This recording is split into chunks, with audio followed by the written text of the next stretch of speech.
For the first 15 years of that contract, that's what Nelson had elected because that's what he was told to do. He grew that policy 5 times the original death benefit. He sacrificed the first 15 most formidable years of the policy by stunting its growth.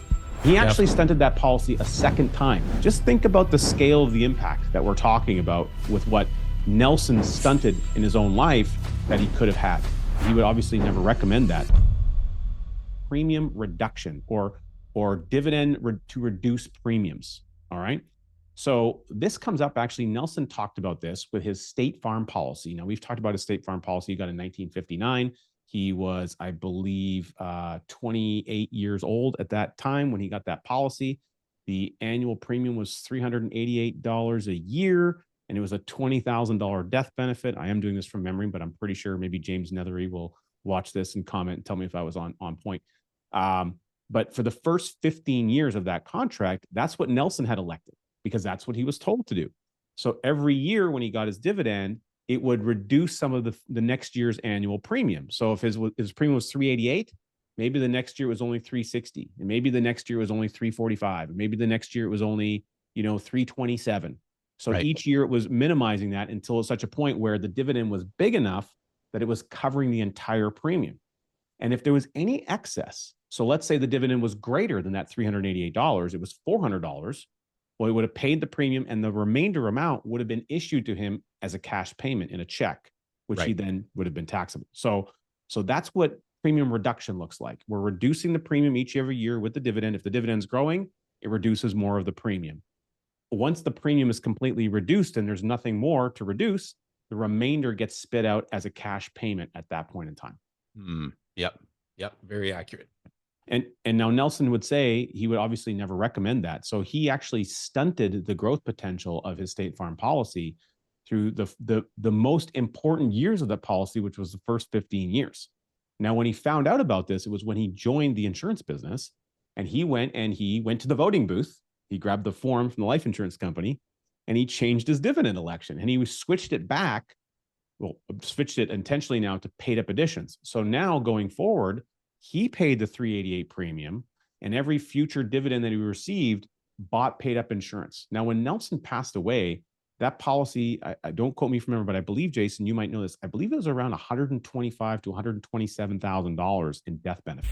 Okay, so you want to keep the wealth in the family. I get it. I hear you. Me too. That's why we wrote this book, Don't Spread the Wealth. Everyone tells you that you want to spread the money, spread the wealth around. No. You don't want to do that. You want to keep the money in the family with the people you love and care about where it belongs for as many generations as possible. That's what we talk about in this book. In this book, we have an incredible 15-page bonus you can download, which instructs you on how to start the conversation with your family on annual family banking meetings, how to host them, some sample exercises, and a sample agenda, tons of amazing, great benefits.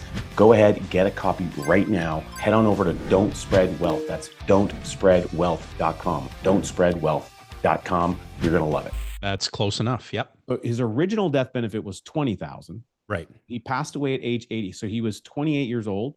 He passed away at 88. So he had a 60-year chunk of time basically with that policy.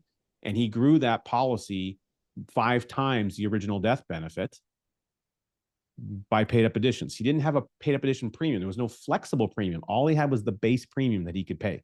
That was the power of dividends after he sacrificed the first 15 most formidable years of the policy by stunting its growth. So just put that into context for a minute. Sure, we're talking about $388, but what if it was $38,000 and that was you today, and you had the ability to have those dividends working for you for 60 years? Just think about the scale of the impact that we're talking about with what Nelson stunted in his own life that he could have had. And he actually stunted that policy a second time. This is an important thing because we're talking about these dividend elections. In the early 2000s, Nelson wanted to prove a point. He didn't need the policy loans anyway. He had multiple policies. He changed his dividend election. He went back to the voting booth. He changed his dividend election again, and he switched it to pay the dividend in cash. He did that for 4 years, and that was between 2000 and I think it was 6, 7, 8, 9, and 10. 2006, 7, 8, and 9. 2006, 7, 8, 9, I believe is what the years. We have the checks that we don't have them in front of us, but we could. The end result is all the checks that he received recovered all the premiums that he paid for the lifetime of the policy. Right. And he did that because he wanted to take a picture of the check and use it in presentations as a proof point for people. So he stunted the first 15 years, and then he stunted 4 of the larger years in the back end of his life. And he still ended up with more than 5 times the original death benefit in the policy. That's pretty impressive. Go ahead, watch the next episode, click down below, and make sure you click over here to subscribe to our channel.